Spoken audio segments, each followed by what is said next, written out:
Кеңістік фигуралардан жазық фигураларды қалай алуға болады? Ол үшін текшені аламыз.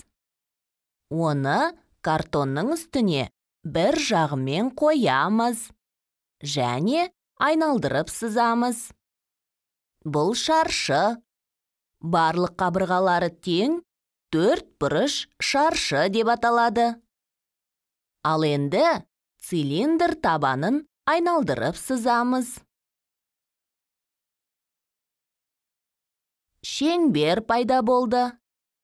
Енді тағы қандай фигурадан шеңбер сызуға болады?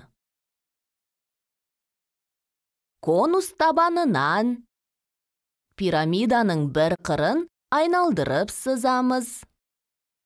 3 бұрыш пайда болды.